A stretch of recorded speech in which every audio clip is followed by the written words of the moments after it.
d'être venu à cette formation, mais à cet atelier surtout qui va lancer officiellement le démarrage des activités sur le projet Menstruation for Dignity. Menstruation for Dignity, pourquoi, comment, on va découvrir ça ensemble. Mais avant, je voudrais qu'une personne ici me dise pour elle, c'est quoi les menstrues.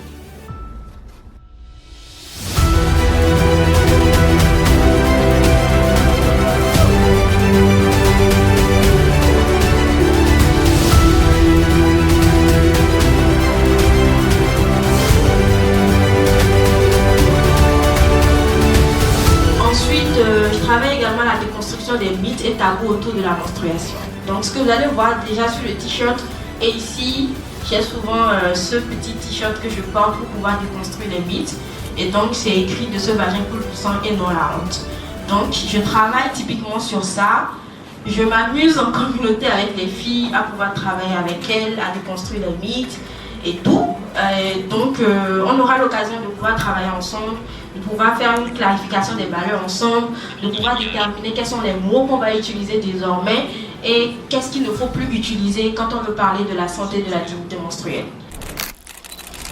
Alors, Menstruation for Dignity vise à tout ce qu'on a dit là, mais nos objectifs stratégiques, c'est d'abord la mobilisation des médias, ensuite la déconstruction des stéréotypes, c'est un axe essentiel et on va beaucoup travailler sur ça pendant ces 2 jours-là. Ensuite, la sensibilisation a commencé par les autorités, donc nous allons documenter les récits des personnes menstruées pour influencer les politiques et les infrastructures et enfin renforcer nos capacités. C'est pour ça que nous sommes d'ailleurs là ce matin. Comme je l'ai dit, on a des notions, on a des informations, mais parfois on est souvent dominé ou dirigé par nos valeurs intrinsèques parce qu'on a reçu une éducation à la base. On est dirigé beaucoup plus par ce que nous savons ou ce que nous pensons que ce n'est pas le cas. Et donc en tant que créateur de contenu, il est vraiment essentiel de pouvoir clarifier ses propres valeurs, être sûr qu'on a les bonnes informations, être sûr qu'on n'est pas dominé par l'éducation qu'on a reçue et être sûr de ne pas relayer la discrimination et la stigmatisation dont nous sommes en train de nous mettre en cause. Ça peut aller pour tout le monde? Ça peut aller? Donc je vais demander à tout le monde de venir ici. Vous allez vous lever. La clarification des valeurs, c'est ça. On va venir ici, un peu devant là.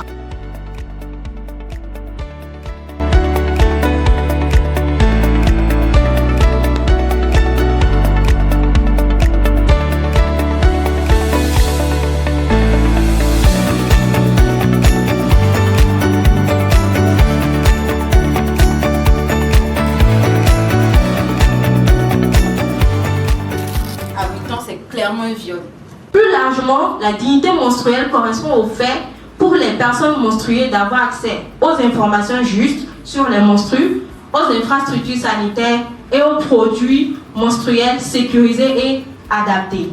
Ainsi d'évoluer dans un environnement sans stéréotypes, inégalités ou discrimination.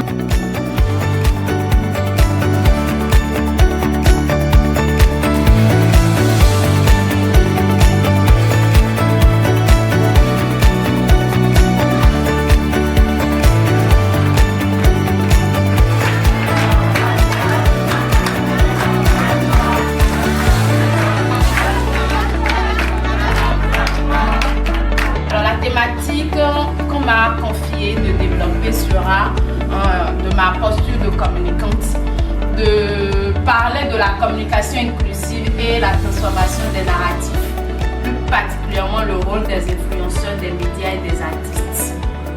Donc, communication inclusive, transformation de narratifs. On va d'abord commencer par se poser la question de savoir, c'est quoi pour vous la communication inclusive? C'est quoi pour vous la transformation des narratifs? À quoi est-ce que vous vous attendez lorsqu'on va dérouler cette session-là? Je voudrais avoir quelques attentes. À la fin, qu'est-ce que vous voudriez sûr d'avoir compris lorsqu'on parle de dignité menstruelle? On a déjà annoncé le sujet, on a essayé de mieux le comprendre. Et on vient nous parler maintenant de communication inclusive, on nous parle de transformation de narratifs. À quoi est-ce que vous vous attendez?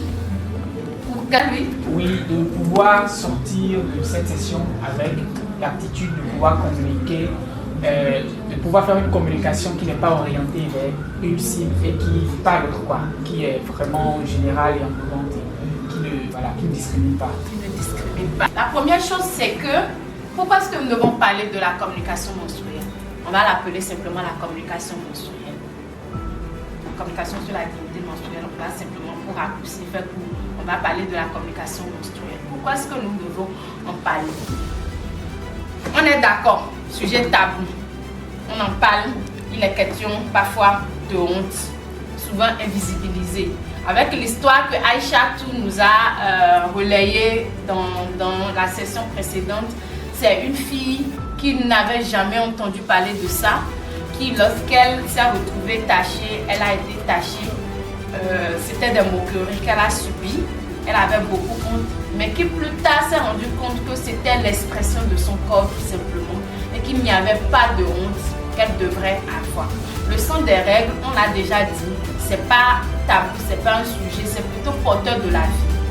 La première des choses qu'il faut peut-être dire et se redire dans la tête, c'est quoi? Le sang des règles est porteur de la vie. Le sang des règles est porteur de la vie.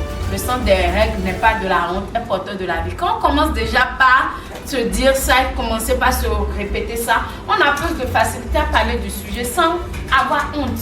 Ou sans se dire non, tiens, je ne suis pas légitime d'en parler. Menstruation for dignity. Environ rouge. Menstruation for dignity. Environ rouge. Menstruation for dignity. Environ